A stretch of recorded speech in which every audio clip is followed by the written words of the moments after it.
Assalamualaikum warahmatullahi wabarakatuh. Nama saya Nurul Izzati binti Ahmad Nasaruddin, seorang peguam hartanah. Jadi untuk yang nak tahu lebih lanjut, siapa itu peguam hartanah? Sebenarnya peguam hartanah ni adalah salah satu cabang daripada kerja peguam lah. Okey, jadi siapa tu peguam?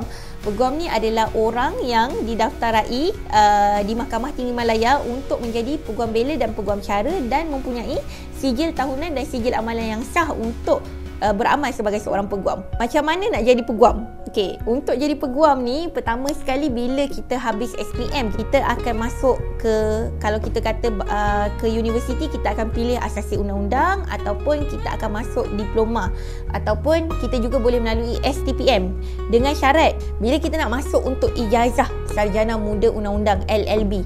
Okey, kalau kita tengok dekat dalam website Fakulti Undang-Undang Universiti Teknologi MARA UiTM, kena masuk dengan CGPA UiTM Foundation 3.0. Kalau daripada asasi law KPM kena dapat 3.75. Kalau daripada SPM, kalau contoh orang tu dia dah lama kan, dia dah kerja dulu dalam bidang undang-undang, so dia punya SPM kena dapat 5 kredit dan juga ada pengalaman 10 tahun bekerja dalam bidang undang-undang.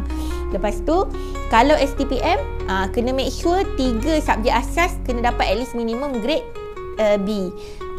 Diploma pula kena lebih daripada 3.0 ataupun ke atas lah. Dan of course muat kena band 4.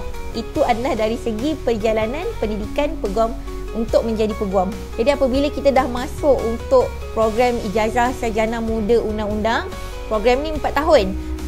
Jadi dalam 4 tahun ni, habis 4 tahun, di sinilah akan bermula pula kerjaya.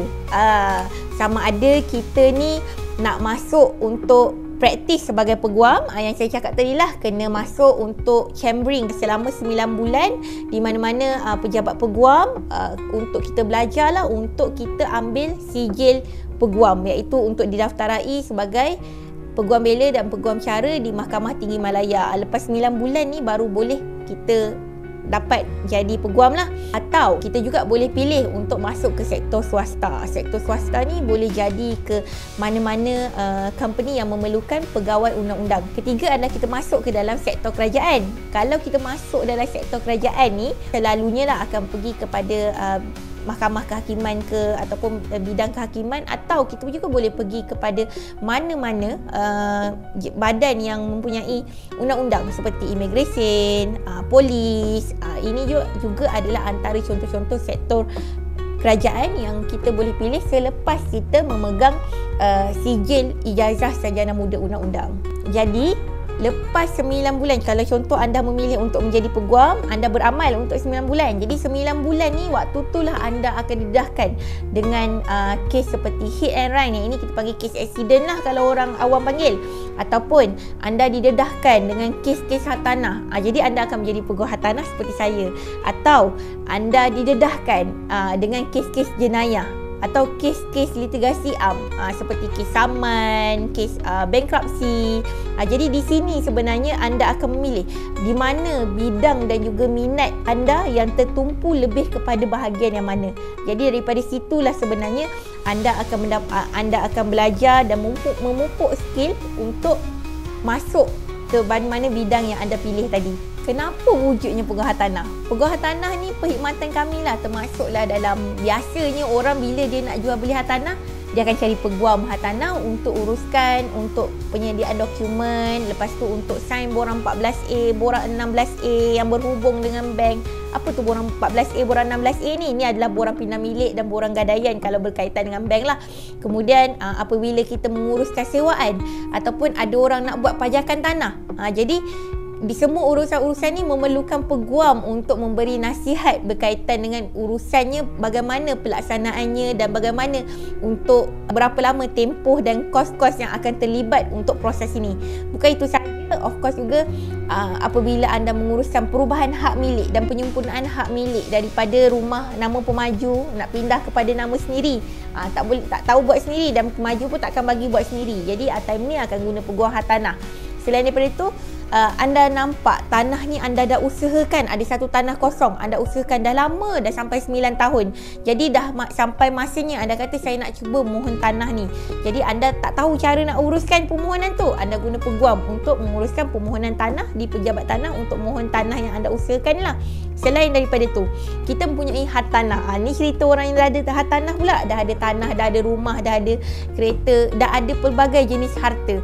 Jadi segala aset dan harta ni macam mana pula kalau berlakunya mereka meninggal dunia? Jadi mereka ataupun mereka nak bagi harta ni untuk diwakafkan bagi tujuan yang baik. Siapa yang nak menguruskan pendokumentasiannya? Jadi di sinilah datangnya peguam hartanah akan membantu untuk dari segi pendokumentasian dokumen-dokumen yang berkaitan dengan wasiat, hibah, wakaf. Selain daripada itu, apabila anda ada tanah, adik-beradik ada ramai, mak nak bagi tanah ni nak bagi semua sama rata. Jadi anda nak buat pecahan hak milik, pecah bahagian kita panggil. Nak buat gerani daripada 1 ekar ada 2 nama, saya nak pecah jadi setengah ekar seorang, dan seorang. Ini pun selalunya kita akan guna peguam hartanah. Selain daripada itu, apabila kita ada anak bawah umur, tapi harta tersebut kita dah nak pindah bilik kepada anak tersebut, dan kita di situ kita lantik PA, pemegang amanah. Jadi kat sinilah datangnya juga peguam hartanah untuk membuat proses pemegang amanah. Selain daripada itu, dokumen yang berkaitan dengan bank, terutamanya apabila anda membeli hartanah, anda buat loan semua, habis loan. Orang tak tahu sebenarnya habis loan bukan bermakna dah selesai. Dia tak macam kita beli kereta, dia terus dapat geran kereta. Habis loan dekat pejabat, dekat bank, kena cari peguam hartanah untuk dokumen tu peguam hartanah bawa pergi mahkamah, buat dulu proses kita panggil pelepasan hak. Jadi dokumen pelepasan hak, deed of receipt and reassignment. Jadi untuk dokumen melepaskan hak ni dan juga dokumen seperti dokumen melepaskan gadaian di pejabat tanah, yang ni pun diuruskan oleh peguam. Inilah semua urusan-urusan. Selain daripada tu, kita ada tanah nak bagi dekat anak kita, ataupun kita ada tanah kita dah usahakan bersama dengan abang kita nak bagi separuh dekat abang kita. Jadi ini semua urusan yang selalunya orang awam perlu untuk mencari peguam, untuk peguam bantu uruskan hal-hal yang berkaitan dengan hartanah.